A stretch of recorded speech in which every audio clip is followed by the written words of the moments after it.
मंडळी नमस्कार, मी विजय दंगेकर. आपण पाहतात लोणारी टाइम्स आवाज महाराष्ट्राच्या जनतेसाठी. जिल्हा परिषदचे मतदान निवडणूक प्रक्रिया पार पडलेली आहे. प्रचार यंत्रणा सगळी थांबलेली आहे. मतदान पण शनिवारी झालेलं आहे जिल्हा परिषद आणि पंचायत समितीला.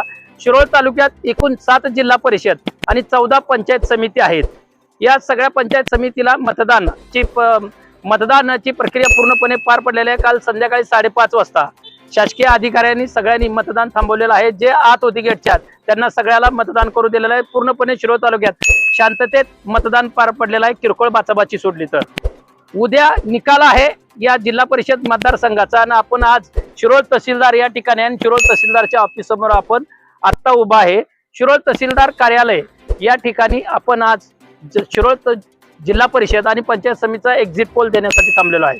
7 जिल्हा परिषद मध्ये सुरुवातीला आपण जर विचार केला तर 7 जिल्हा परिषद आहेत. 7 जिल्हा परिषदला खऱ्या अर्थानं 2 आघाड्या मातबर या जिल्हा परिषदला आल्या. एक राजश्री शाहू विकास आघाडी आमदार राजेंद्र पाटील यड्रावकरांची आणि दुसरी आघाडी आहे ते महाविकास आघाडी आहे. महाविकास आघाडी मधले सगळेच घटक पक्ष आहेत.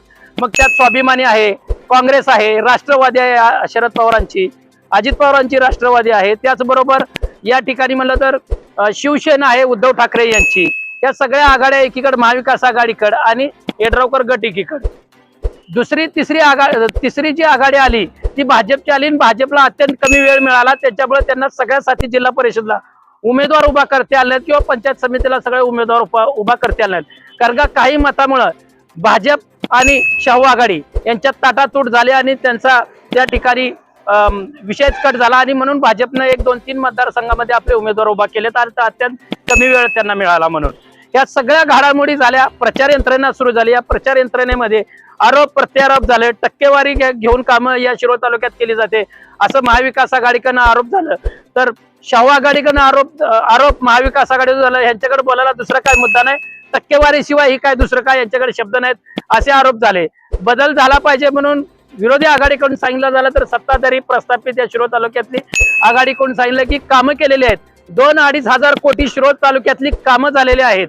खरंच ती कामं ग्राउंडला झालेली आहेत का? हा पण संशोधनाचा आणि संशोधन बातमीचा विषय आहे.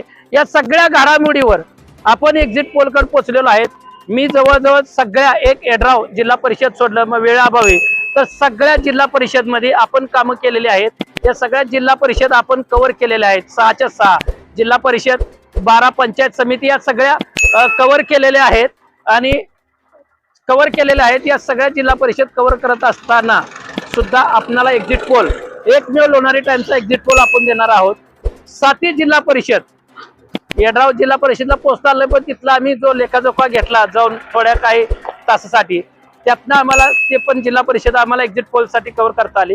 या 7 जिल्हा परिषदचं पहिला आपण बघूया. 7 जिल्हा परिषद पैकी राजश्री शाहू विकास आघाडी म्हणजे यड्राव गट यांना 4 ते 5 या ठिकाणी जिल्हा परिषद जाताना दिसत आहेत. जिल्हा परिषद सदस्य त्यांचे निवडून येताना दिसत आहेत.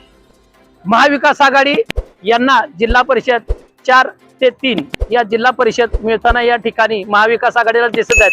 त्यातलं दोन्ही बाजूचं महाविकास आघाडी असेल किंवा राजश्री शाहू विकास आघाडी असेल यांना एखादा फटका बसण्याची शक्यता एखाद्या जिल्हा परिषदला. ते म्हणजे सावकर मारनाईक भाजपचे जे नेते आहेत त्यांनी भाजपची उमेदवारी दाखल केली होती आणि भाजपकडून त्यांनी 2-3 जिल्हा परिषद मध्ये केलं. त्याच्यामुळे कुठेतरी तो एक रोष आहे की आमचं काय चुकलं म्हणून सावकर मारनाईक गेले मतदारांपर्यंत गेले. आम्ही पूर्णपणे आमदारकीला यड्रावकर यांना पाठिंबा दिलता आणि त्यांचा विजय खेचून आणण्यामध्ये आमचा पण खारीचा वाटा नाही तर सिंहाचा वाटा आहे असं यड्रावकर सावकर मारनाईक यांनी आरोप या जिल्हा परिषदला आमदार यड्रावकर यांच्यावर केले होते. म्हणून कुठेतरी एक त्यांना जिल्हा परिषद मिळण्याची शक्यता या ठिकाणी नाही. तर सेम शाहू आघाडीला 4 ते 5 जिल्हा परिषद मिळतील आणि महाविकास आघाडीला 3 ते 4 च्या आसपास हे जिल्हा परिषदला मिळतील. पंचायत समितीचा आपण एक्झिट पोल पाहूया. पंचायत समिती एकूण 14 या शिरोळ तालुक्यामध्ये आहेत. 14 पंचायत समितीपैकी या ठिकाणी शाहू आघाडी यांना 8 च्या आसपास पंचायत समिती मिळतील आणि 8 ते 10 च्या आसपास पंचायत समिती मिळतील आणि 7 ते 5 च्या आसपास पंचायत समिती ह्या महाविकास आघाडीला मिळतील अशी एक शक्यता दाट वर्तवली जात आहे. आणि तो एक्झिट पोल ही लोणारी टाइम्सचा आहे. आम्ही ग्राउंडला काम केलेलं असल्यामुळे आम्ही हा एक्झिट पोल दिलेला आहे. शाहू आघाडी या ठिकाणी राजरी शाहू विकास आघाडी या ठिकाणी शिरोळ तालुका जिल्हा परिषद पंचायत समितीवर सगळ्यात जास्त सीटा आणून आपला झेंडा जिल्हा परिषद वर फडकवण्याची या ठिकाणी शक्यता जास्त आहे। विजय दंगेकर, लोणारी टाइम्स, शिरोळ।